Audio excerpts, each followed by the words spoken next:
ਦੱਸਦੀਏ ਦੁਨੀਆ ਭਰ 'ਚ ਭਾਰ ਘਟਾਉਣ ਦਾ ਕਰੇਜ਼ ਵੱਧਦਾ ਜਾ ਰਿਹਾ ਹੈ। ਲੋਕ ਕਈ ਤਰੀਕਿਆਂ ਨਾਲ ਭਾਰ ਘਟਾਉਣ ਦੀ ਕੋਸ਼ਿਸ਼ ਕਰਦੇ ਹਨ, ਜਿਵੇਂ ਯੋਗਾ, ਜਿਮ, ਕਸਰਤ, ਦੌੜਨਾ, ਡਾਈਟਿੰਗ ਆਦਿ। ਲੋਕਾਂ ਦੇ ਇਸ ਕਰੇਜ਼ ਦਾ ਇੱਕ ਕੰਪਨੀ ਨੂੰ ਇੰਨਾ ਫਾਇਦਾ ਹੋਇਆ ਹੈ ਕਿ ਉਸ ਦੀ ਆਮਦਨ ਆਪਣੇ ਦੇਸ਼ ਦੀ ਆਰਥਿਕਤਾ ਲਈ ਵਰਦਾਨ ਸਾਬਿਤ ਹੋ ਰਹੀ ਹੈ।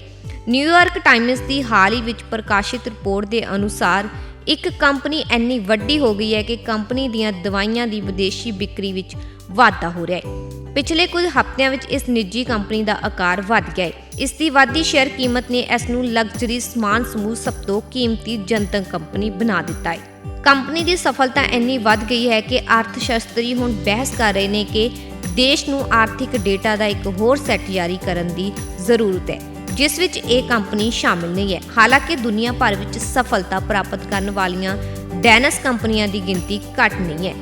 ਜੋ ਇਸ ਕੰਪਨੀ ਨੇ ਕੀਤਾ ਹੈ ਉਹ ਕਿਸੇ ਹੋਰ ਦੁਆਰਾ ਨਹੀਂ ਕੀਤਾ ਗਿਆ ਹੈ। ਪਰ ਇਸ ਦੀਆਂ ਨਵੀਆਂ ਦਵਾਈਆਂ ਹੁਣ ਭਾਰ ਘਟਾਉਣ ਲਈ ਵਿਆਪਕ ਤੌਰ ਤੇ ਵਧਦੀਆਂ ਜਾ ਰਹੀਆਂ ਨੇ।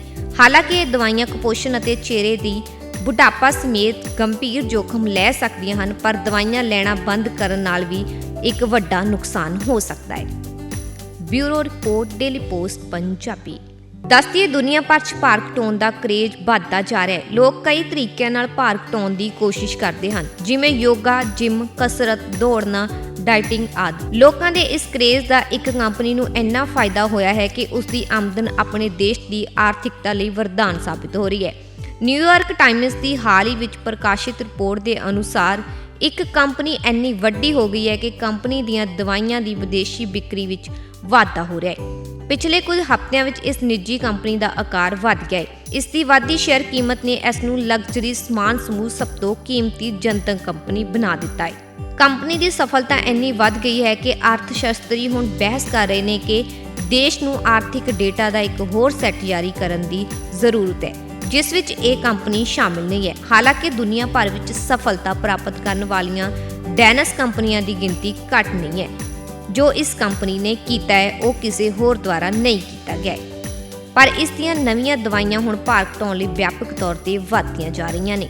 ਹਾਲਾਂਕਿ ਇਹ ਦਵਾਈਆਂ ਕੁਪੋਸ਼ਣ ਅਤੇ ਚਿਹਰੇ ਦੀ ਬੁਢਾਪਾ ਸਮੇਤ ਗੰਭੀਰ ਜੋਖਮ ਲੈ ਸਕਦੀਆਂ ਹਨ, ਪਰ ਦਵਾਈਆਂ ਲੈਣਾ ਬੰਦ ਕਰਨ ਨਾਲ ਵੀ ਇੱਕ ਵੱਡਾ ਨੁਕਸਾਨ ਹੋ ਸਕਦਾ ਹੈ। Bureau report, daily post Punjabi. ਦੱਸਦੀਏ ਦੁਨੀਆ ਭਰ 'ਚ ਭਾਰ ਘਟਾਉਣ ਦਾ ਕਰੇਜ਼ ਵੱਧਦਾ ਜਾ ਰਿਹਾ ਹੈ। ਲੋਕ ਕਈ ਤਰੀਕਿਆਂ ਨਾਲ ਭਾਰ ਘਟਾਉਣ ਦੀ ਕੋਸ਼ਿਸ਼ ਕਰਦੇ ਹਨ, ਜਿਵੇਂ ਯੋਗਾ, ਜਿਮ, ਕਸਰਤ, ਦੌੜਨਾ, ਡਾਈਟਿੰਗ ਆਦਿ। ਲੋਕਾਂ ਦੇ ਇਸ ਕਰੇਜ਼ ਦਾ ਇੱਕ ਕੰਪਨੀ ਨੂੰ ਇੰਨਾ ਫਾਇਦਾ ਹੋਇਆ ਹੈ ਕਿ ਉਸ ਦੀ ਆਮਦਨ ਆਪਣੇ ਦੇਸ਼ ਦੀ ਆਰਥਿਕਤਾ ਲਈ ਵਰਦਾਨ ਸਾਬਿਤ ਹੋ ਰਹੀ ਹੈ। ਨਿਊਯਾਰਕ ਟਾਈਮਜ਼ ਦੀ ਹਾਲ ਹੀ ਵਿੱਚ ਪ੍ਰਕਾਸ਼ਿਤ ਰਿਪੋਰਟ ਦੇ ਅਨੁਸਾਰ ਇੱਕ ਕੰਪਨੀ ਇੰਨੀ ਵੱਡੀ ਹੋ ਗਈ ਹੈ ਕਿ ਕੰਪਨੀ ਦੀਆਂ ਦਵਾਈਆਂ ਦੀ ਵਿਦੇਸ਼ੀ ਵਿਕਰੀ ਵਿੱਚ ਵਾਧਾ ਹੋ ਰਿਹਾ ਹੈ। ਪਿਛਲੇ ਕੁਝ ਹਫ਼ਤਿਆਂ ਵਿੱਚ ਇਸ ਨਿੱਜੀ ਕੰਪਨੀ ਦਾ ਆਕਾਰ ਵਧ ਗਿਆ ਹੈ। ਇਸ ਦੀ ਵਧਦੀ ਸ਼ੇਅਰ ਕੀਮਤ ਨੇ ਇਸ ਨੂੰ ਲਗਜ਼ਰੀ ਸਮਾਨ ਸਮੂਹ ਸਭ ਤੋਂ ਕੀਮਤੀ ਜਨਤਕ ਕੰਪਨੀ ਬਣਾ ਦਿੱਤਾ ਹੈ। ਕੰਪਨੀ ਦੀ ਸਫਲਤਾ ਇੰਨੀ ਵੱਧ ਗਈ ਹੈ ਕਿ ਅਰਥ ਸ਼ਾਸਤਰੀ ਹੁਣ ਬਹਿਸ ਕਰ ਰਹੇ ਨੇ ਕਿ ਦੇਸ਼ ਨੂੰ ਆਰਥਿਕ ਡੇਟਾ ਦਾ ਇੱਕ ਹੋਰ ਸੈੱਟ ਜਾਰੀ ਕਰਨ ਦੀ ਜ਼ਰੂਰਤ ਹੈ, ਜਿਸ ਵਿੱਚ ਇਹ ਕੰਪਨੀ ਸ਼ਾਮਿਲ ਨਹੀਂ ਹੈ। ਹਾਲਾਂਕਿ ਦੁਨੀਆ ਭਰ ਵਿੱਚ ਸਫਲਤਾ ਪ੍ਰਾਪਤ ਕਰਨ ਵਾਲੀਆਂ ਡੈਨਸ ਕੰਪਨੀਆਂ ਦੀ ਗਿਣਤੀ ਘੱਟ ਨਹੀਂ ਹੈ। ਜੋ ਇਸ ਕੰਪਨੀ ਨੇ ਕੀਤਾ ਹੈ ਉਹ ਕਿਸੇ ਹੋਰ ਦੁਆਰਾ ਨਹੀਂ ਕੀਤਾ ਗਿਆ ਹੈ। ਪਰ ਇਸ ਦੀਆਂ ਨਵੀਆਂ ਦਵਾਈਆਂ ਹੁਣ ਭਾਰ ਘਟਾਉਣ ਲਈ ਵਿਆਪਕ ਤੌਰ ਤੇ ਵਧਦੀਆਂ ਜਾ ਰਹੀਆਂ ਨੇ। ਹਾਲਾਂਕਿ ਇਹ ਦਵਾਈਆਂ ਕੁਪੋਸ਼ਣ ਅਤੇ ਚਿਹਰੇ ਦੀ ਬੁਢਾਪਾ ਸਮੇਤ ਗੰਭੀਰ ਜੋਖਮ ਲੈ ਸਕਦੀਆਂ ਹਨ, ਪਰ ਦਵਾਈਆਂ ਲੈਣਾ ਬੰਦ ਕਰਨ ਨਾਲ ਵੀ ਇੱਕ ਵੱਡਾ ਨੁਕਸਾਨ ਹੋ ਸਕਦਾ ਹੈ। Bureau report, daily post Punjabi. ਦੱਸਦੀਏ ਦੁਨੀਆ ਭਰ 'ਚ ਭਾਰ ਘਟਾਉਣ ਦਾ ਕਰੇਜ਼ ਵੱਧਦਾ ਜਾ ਰਿਹਾ ਹੈ। ਲੋਕ ਕਈ ਤਰੀਕਿਆਂ ਨਾਲ ਭਾਰ ਘਟਾਉਣ ਦੀ ਕੋਸ਼ਿਸ਼ ਕਰਦੇ ਹਨ, ਜਿਵੇਂ ਯੋਗਾ, ਜਿਮ, ਕਸਰਤ, ਦੌੜਨਾ, ਡਾਈਟਿੰਗ ਆਦਿ। ਲੋਕਾਂ ਦੇ ਇਸ ਕਰੇਜ਼ ਦਾ ਇੱਕ ਕੰਪਨੀ ਨੂੰ ਇੰਨਾ ਫਾਇਦਾ ਹੋਇਆ ਹੈ ਕਿ ਉਸ ਦੀ ਆਮਦਨ ਆਪਣੇ ਦੇਸ਼ ਦੀ ਆਰਥਿਕਤਾ ਲਈ ਵਰਦਾਨ ਸਾਬਿਤ ਹੋ ਰਹੀ ਹੈ। ਨਿਊਯਾਰਕ ਟਾਈਮਜ਼ ਦੀ ਹਾਲ ਹੀ ਵਿੱਚ ਪ੍ਰਕਾਸ਼ਿਤ ਰਿਪੋਰਟ ਦੇ ਅਨੁਸਾਰ ਇੱਕ ਕੰਪਨੀ ਇੰਨੀ ਵੱਡੀ ਹੋ ਗਈ ਹੈ ਕਿ ਕੰਪਨੀ ਦੀਆਂ ਦਵਾਈਆਂ ਦੀ ਵਿਦੇਸ਼ੀ ਵਿਕਰੀ ਵਿੱਚ ਵਾਧਾ ਹੋ ਰਿਹਾ ਹੈ। ਪਿਛਲੇ ਕੁਝ ਹਫ਼ਤਿਆਂ ਵਿੱਚ ਇਸ ਨਿੱਜੀ ਕੰਪਨੀ ਦਾ ਆਕਾਰ ਵਧ ਗਿਆ ਹੈ। ਇਸ ਦੀ ਵਧਦੀ ਸ਼ੇਅਰ ਕੀਮਤ ਨੇ ਇਸ ਨੂੰ ਲਗਜ਼ਰੀ ਸਮਾਨ ਸਮੂਹ ਸਭ ਤੋਂ ਕੀਮਤੀ ਜਨਤਕ ਕੰਪਨੀ ਬਣਾ ਦਿੱਤਾ ਹੈ। ਕੰਪਨੀ ਦੀ ਸਫਲਤਾ ਇੰਨੀ ਵੱਧ ਗਈ ਹੈ ਕਿ ਅਰਥ ਸ਼ਾਸਤਰੀ ਹੁਣ ਬਹਿਸ ਕਰ ਰਹੇ ਨੇ ਕਿ ਦੇਸ਼ ਨੂੰ ਆਰਥਿਕ ਡੇਟਾ ਦਾ ਇੱਕ ਹੋਰ ਸੈੱਟ ਜਾਰੀ ਕਰਨ ਦੀ ਜ਼ਰੂਰਤ ਹੈ, ਜਿਸ ਵਿੱਚ ਇਹ ਕੰਪਨੀ ਸ਼ਾਮਿਲ ਨਹੀਂ ਹੈ। ਹਾਲਾਂਕਿ ਦੁਨੀਆ ਭਰ ਵਿੱਚ ਸਫਲਤਾ ਪ੍ਰਾਪਤ ਕਰਨ ਵਾਲੀਆਂ ਡੈਨਸ ਕੰਪਨੀਆਂ ਦੀ ਗਿਣਤੀ ਘੱਟ ਨਹੀਂ ਹੈ। ਜੋ ਇਸ ਕੰਪਨੀ ਨੇ ਕੀਤਾ ਹੈ ਉਹ ਕਿਸੇ ਹੋਰ ਦੁਆਰਾ ਨਹੀਂ ਕੀਤਾ ਗਿਆ ਹੈ।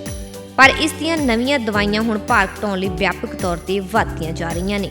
ਹਾਲਾਂਕਿ ਇਹ ਦਵਾਈਆਂ ਕੁਪੋਸ਼ਣ ਅਤੇ ਚਿਹਰੇ ਦੀ ਬੁਢਾਪਾ ਸਮੇਤ ਗੰਭੀਰ ਜੋਖਮ ਲੈ ਸਕਦੀਆਂ ਹਨ, ਪਰ ਦਵਾਈਆਂ ਲੈਣਾ ਬੰਦ ਕਰਨ ਨਾਲ ਵੀ ਇੱਕ ਵੱਡਾ ਨੁਕਸਾਨ ਹੋ ਸਕਦਾ ਹੈ। Bureau report, daily post Punjabi.